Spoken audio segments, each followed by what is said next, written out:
Alright, here we go. We got the Miss Marvel pitch meeting. Please be nice to my show. Alright, 1, 2, 3. So, you have a new show for me? Yes, sir, I do. Miss Marvel. People got a haircut. I mean, honestly, we've been putting out so much content, I haven't really had the chance to get nostalgic.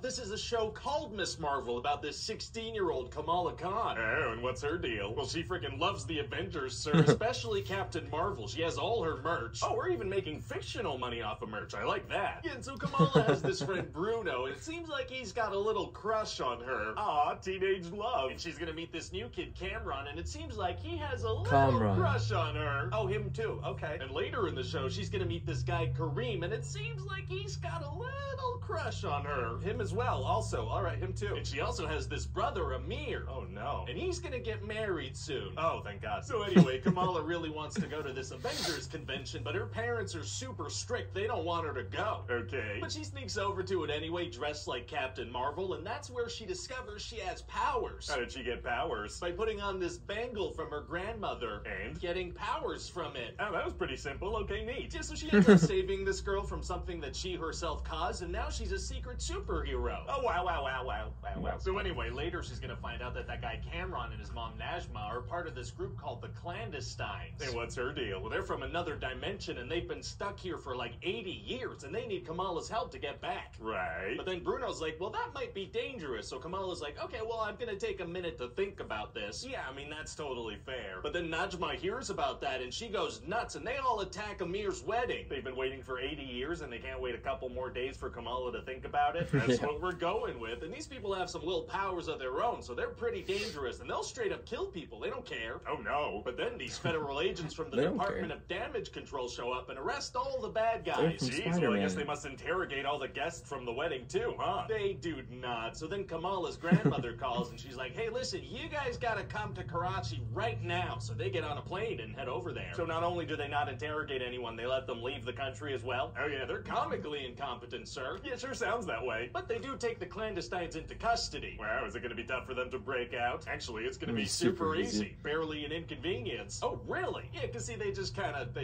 do it. They just kinda break out immediately. Well, these damage control people are terrible at controlling damage. They sure are, sir. So then in Karachi, Kamala meets these people called the Red Daggers. And what do? Well, they have a very nifty PowerPoint presentation to explain alternate dimensions and stuff. They just have that ready to go. Yeah, people always have expository presentations ready to go in the MCU. That's a good point. Weird that we don't ever see anyone preparing those. Kinda. So then they show her that if the clandestines manage to open up this veil to the Nord dimension where they're from, that'll basically destroy the world. Whoa. The world is at stake? It rarely isn't, sir. Jeez. Whoa, I wonder if the world's gonna end. Maybe this time it will, you know? Maybe this is the time. Man, that's high stakes. I hope the world doesn't end. I hope it keeps going. Well, stay tuned to the rest of the pitch to find out, sir. I will. So anyway, later, Najma stabs the bangle, which sends Kamala back to 1942 during the partition. She can time travel? Yeah, I guess so. So then she saves her own grandmother's life and then comes back. Good. It's good that she did that. Yeah, she had to make sure that she'd be born one day. I think it'd be really good for the show if the main character was born. I agree. So then when she comes back to the present time, the veil is open, but it turns you into a skeleton if you touch it. Those are from Halloween. They sure are, sir. So then Kamala convinces Najma that if she ended the world, her son would be sad about that. So she decides not to end it. Oh, cool that it was so simple to change her mind after 8 decades of determination. Yeah, so she transfers her powers to her son, which is a thing that she can do, and then she closes the veil and turns into a skeleton. Wow, well that's a nice message. What is? Well, you know, maybe the real skeletons were inside us all along.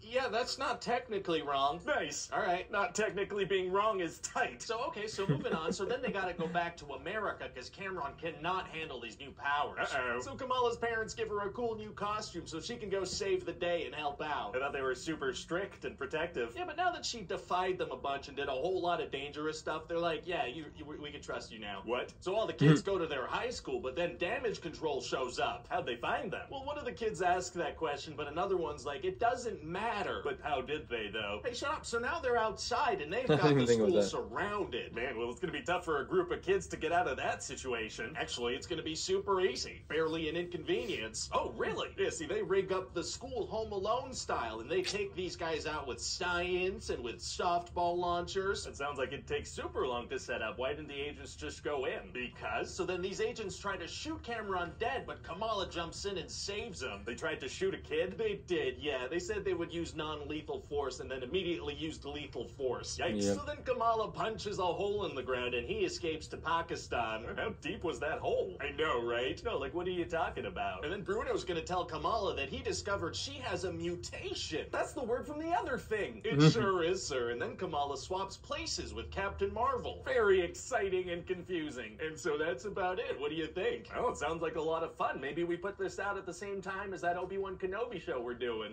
Is that the best strategy, sir? Feels like people are gonna want to watch Obi-Wan instead of Miss Marvel, maybe. I think it'll be fine. It was out. Hi, everybody. It's Ryan here. Thanks for watching that video. Hope you liked it. Don't forget. You know, I would think that, like, it would have gotten more than, like, What If. Just because What If was animated. I feel like people would have ruled it out. But also, this is more like a teen show, so a lot of people ruled that out, too. But that's sad. It's a fun show.